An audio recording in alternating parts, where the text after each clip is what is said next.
Yo tout le monde, c'est Hiro Et Ether. pour Big News TV. Aujourd'hui, le boss Big News nous a donné en avant-première les infos les plus croustillantes du Shinsekai. Alors on va vous parler des derniers spoils du chapitre 1048, c'est le spoil complet. Plus besoin d'attendre le Martin Facteur, accrochez-vous, c'est parti générique.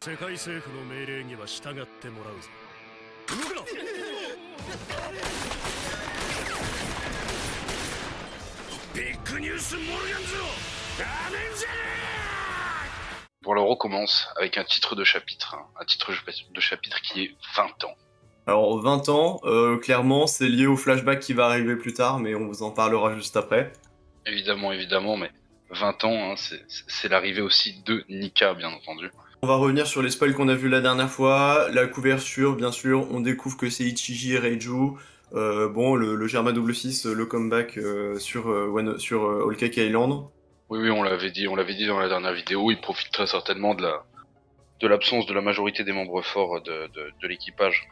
Bien qu'il y ait encore Katakuri là-bas, faut pas non plus négliger, mais de la majorité des membres forts de l'équipage pour attaquer chez Big Mom et récupérer enfin leur technologie.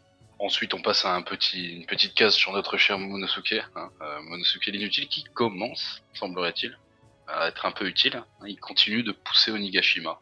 Voilà, dans la mesure où il n'y arrive pas depuis quelques temps, franchement, est-ce qu'on n'assisterait pas, franchement, à l'apogée du personnage, hein, parce que là, Momonosuke, on lui demande de faire un petit truc merdique, bon, il y arrive enfin.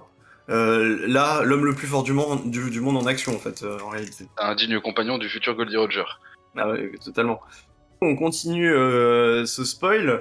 Bon, là, ça va être un truc un peu plus incroyable parce qu'on va re-rentrer dans le combat entre Kaido et Luffy. Et on va voir une transformation qui est absolument démentielle. C'est Kaido qui se transforme en dragon de feu. Là, franchement, ça nous régale. On n'est pas sur du Momonosuke. Franchement, ça nous régale. C'est un dragon de feu qui est intéressant il fait allusion aux dragons de feu japonais qu'ils font en lanterne, mais il y a aussi une petite référence subtile puisqu'Orochi est actuellement un espèce de dragon, il lui reste plus qu'une tête, et il est en feu aussi. C'est quand même un parallèle de l'inutile et du suprême. Mais du coup, ce qui se passe, c'est que il va se transformer en feu. L'environnement qui va entourer Kaido en fait va fondre parce que le dragon de feu va être d'une telle puissance, d'une telle violence, la température qui va grimper, les thermomètres qui vont exploser, et en fait ça va faire fondre l'une des cornes de la bête d'Onigashima, de l'île d'Onigashima, qui va fondre sous la chaleur créée par Kaido. Parce qu'il est beaucoup trop puissant, évidemment. Et donc Luffy répliquera avec son Gomu Gomu no Bajrangen, qui serait donc en rapport au dieu singe. Monkey God Gun. Puis on va avoir quand même une nouvelle technique de Kaido, hein. Déjà il se transforme en dragon de feu qui fait absolument tout fondre sur son passage. Mais ce qui se passe c'est qu'il va utiliser une nouvelle attaque, le Shoryu Ken Ake. Alors là je pense que ça te fait plaisir mon cher Hiro. Moi, je suis extrêmement heureux. Là, comme nous l'avions prédit au début de nos spoils précédents. Il ne pouvait pas tomber sur un simple coup de poing. Et d'ailleurs, cette technique me fait un peu penser, il y a peut-être un petit clin d'œil à Street Fighter avec le Shoryuken. C'est une possibilité. Malheureusement, ce qui se passe, c'est qu'on avait parlé dans les infos qu'on avait eues avant il y allait y avoir un flashback. Bon, malheureusement, c'est pas celui qu'on attendait. On n'est pas sur les rocks. On est sur le château d'Oden, hein, il y a 20 ans, donc tout le titre du chapitre. Oui, donc tout ce qui est maintenant devenu habituel, hein, un petit peu côté pleureur, avec Kawamatsu qui se souvient de ce qui s'est passé après l'exécution d'Oden, sachant que le perso le plus stylé de Wano Kuni est déjà mort. Donc avec Voilà. Kaido qui découvre aussi également que Koden a un fils, hein, ce qui est un moment assez dommageable pour le petit Momonosuke. Non mais complètement, d'autant plus que bon, pour ce qu'il en est, moi je dis coup dur pour les Kozuki, hein, mais peu importe. En fait, ce qui se passe, c'est que dans ce flashback, on va voir Kaido qui va essayer de s'en prendre à Momonosuke et qui essaye d'éliminer les citoyens qui sont devant lui. Et du coup, voilà, une scène déchirante.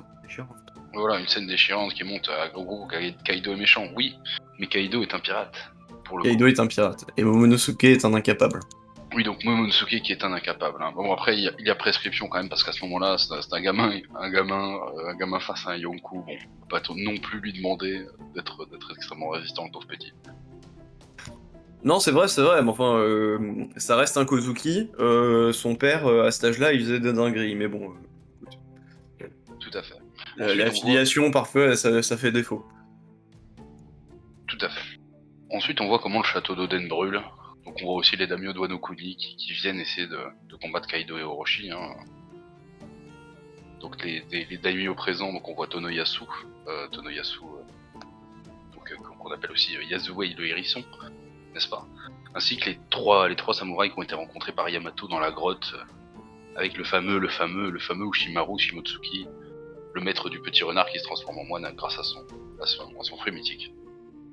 Ouais, complètement. Mais d'ailleurs, bah, ils sont tous vaincus par Kaido hein, dans ce flashback. C'est malheureux. Les daimyo du pays des Wa qui sont pas non plus à la hauteur face à cet empereur qui se dresse face à eux. Sans surprise tout de même, puisque le plus fort d'entre eux, Oden, ne pouvait même pas faire le poids non plus contre Kaido, donc Donc ça finit par Kaido qui a servi les gens donc, du pays des Wa. Et le flashback se termine là-dessus et on va retourner dans le présent. Et bon, comme on s'y attendait, comme ça avait été dit, Orochi est toujours en feu.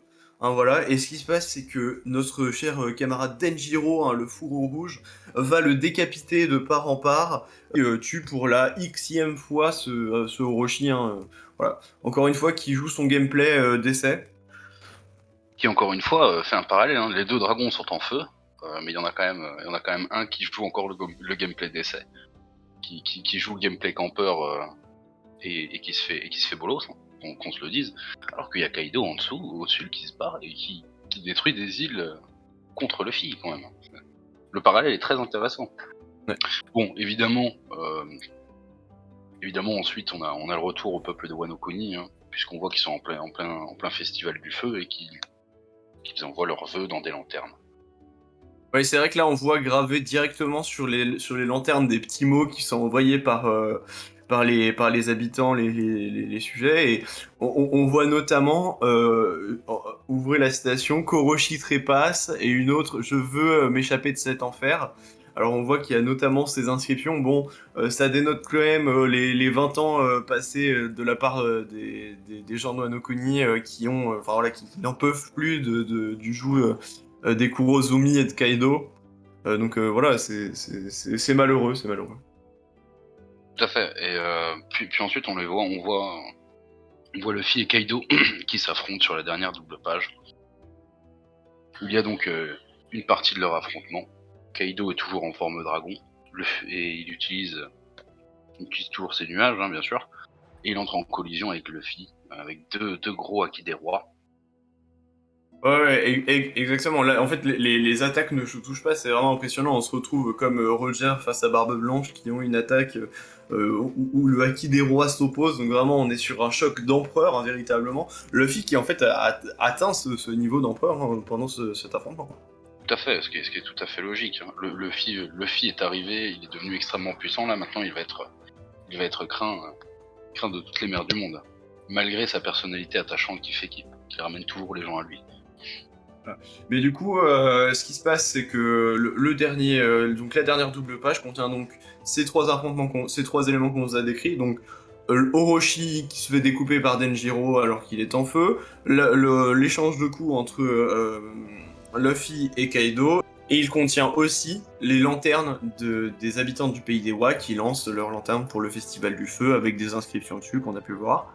Donc le chapitre se termine là-dessus. A priori, je pense on est plutôt sur un bon chapitre, là surtout sur bon, le flashback, ça nous apporte pas grand-chose. On est un peu déçu, mais bon, c'est pas très très grave. En tout cas, on va être sur un gros... Enfin voilà, Kaido qui montre ses dernières forces face à Luffy et qui fait preuve voilà, d'une augmentation de sa puissance qui fait carrément fondre l'île de Nigashima, enfin en tout cas une des cornes. Donc c'est très violent et on est impatient de voir ça en images. Enfin, oui, enfin on a de la violence, et puis il semblerait que le chapitre se termine aussi sur des visages qui sont semblables à ceux d'un chapitre précédent, dans le 1047, quand il se regarde assez, de manière, de manière assez énervée, si je puis dire. Et donc on est content, parce c'est ce qu'on voulait voir. On voulait voir Ah du mais Kaido complètement. énervé, on voulait voir du Luffy énervé, et on les a. Et là voilà, on voit qu'ils n'usurpent pas ni l'un ni l'autre leur titre de nouvel empereur. Enfin leur titre d'empereur pour l'un et leur titre de nouvel empereur pour l'autre. Ouais. Et ce qui est intéressant aussi, ce qui est extrêmement bien pour la semaine prochaine, c'est qu'il n'y a pas de pause. Voilà, c'est à noter, pas de pause pour la semaine prochaine. C'est vrai qu'on a eu pas mal de pauses récemment. Alors là, c'était particulier vu que c'était une pause éditeur, c'était pas une pause mangaka. Mais du coup, on est impatient de voir ce qu'il nous réserve le chapitre de la semaine prochaine. Et nous serons au rendez-vous avec Big News. On est là pour vous donner les infos les plus croustillantes, les plus fraîches. Donc abonnez-vous et n'hésitez pas à nous suivre. Et oui, n'oubliez pas le Martin Factor Prime, qui ne coûte rien. Un petit abonnement, petit commentaire pour le référencement. Voilà, sur ces belles paroles, je vous dis au revoir. Allez, salut les potes.